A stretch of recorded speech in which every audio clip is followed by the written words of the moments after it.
Halo Sobat Indogo, bertemu kita di Top 3 Minggu ini, edisi Jumat 4 Desember 2020. Bersama saya Tita, berikut rangkuman berita terpopuler pilihan membaca yang dihadirkan oleh redaksi Indogo News.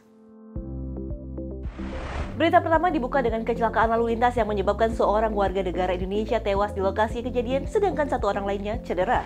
Seorang pelajar yang diidentifikasi sebagai warga negara Indonesia dilaporkan tewas dan seorang lagi terluka usai skuter yang mereka tumpangi tiba-tiba berbelok ke kiri dan menabrak pembatas jalan di ruas Jalan Raya Kabupaten Kaohsiung, wilayah bagian selatan Taiwan. Polisi mengatakan hasil penyelidikan awal menyebutkan bahwa pengemudi skuter yang merupakan korban tewas dalam peristiwa kecelakaan ini tidak sedang mengemudi dalam kondisi mabuk. Korban memiliki kadar alkohol tingkat 0 dalam darahnya, sementara otopsi lebih lanjut akan diperlukan untuk menentukan penyebab pasti kecelakaan tragis ini. Siswa WNI yang berusia 22 tahun yang diidentifikasi sebagai Rizky Hidayat dilaporkan membonceng temannya yang juga merupakan pelajar WNI yang memiliki nama lengkap Sebet Seruti. Mereka mengendarai skuter di distrik Niaosung, Kabupaten Kaohsiung sekitar pukul 5.45 pagi pada hari Sabtu. Rekaman CCTV di lokasi kejadian menunjukkan setelah sebuah mobil melewati mereka, skuter korban tiba-tiba berbelok ke kiri sebelum menabrak pembatas jalan. Rizky dilaporkan meninggal di lokasi kejadian, sedangkan Sebet dibawa ke rumah sakit karena mengalami patah tulang.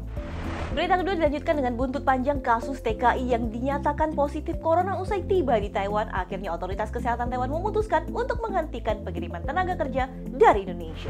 Mulai pekan ini, otoritas Taiwan membatasi dengan ketat tenaga kerja Indonesia atau TKI yang datang ke negeri Formosa. Kebijakan itu diambil demi mencegah lonjakan kasus wabah virus corona asal Wuhan, Cina atau COVID-19 yang berasal dari pekerja migran Indonesia. Negeri Formosa adalah rumah untuk pekerja migran Indonesia dengan jumlah yang mencapai di atas 250.000 pekerja. Lebih dari 70 orang Indonesia yang datang ke Taiwan untuk bekerja sebagai pembantu rumah tangga telah dinyatakan positif COVID-19 sejak awal November.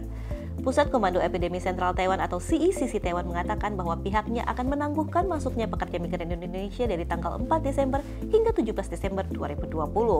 Belum diketahui apakah kebijakan ini akan diperpanjang atau tidak, yang jelas jumlahnya akan dibatasi jadi setengah dari yang diharapkan. Mulai Desember, pemerintah Taiwan juga akan memperlakukan persyaratan masuk untuk semua kedatangan ke negeri Formosa.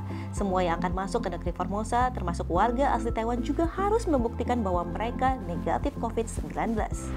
Berita ketiga yang menjadi buah bibir di kalangan pekerja migran Indonesia yang ada di Taiwan adalah buntut panjang dari banyaknya kasus TKI yang positif corona. Total sebanyak 14 PJ TKI akhirnya ditangguhkan sementara operasinya oleh otoritas kesehatan Taiwan.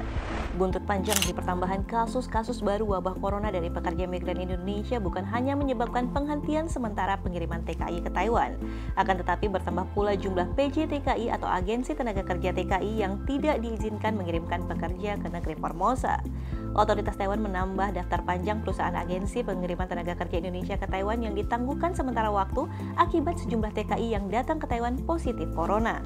Dilansir dari laman CECC Taiwan dalam rilis pers terbaru menyebutkan terdapat 6 perusahaan agen penyalur pekerja migran Indonesia tambahan yang dilarang untuk mengirimkan calon PMI atau pekerja migran Indonesia ke negeri Formosa. Hingga awal Desember 2020 terdapat sebanyak 14 agen penyalur calon pekerja migran Indonesia atau PJTKI yang kini dilarang untuk mengirimkan tenaga kerja Indonesia ke Taiwan akibat tingginya jumlah pekerja migran Indonesia yang terinfeksi wabah COVID-19 usai tiba di negeri Formosa.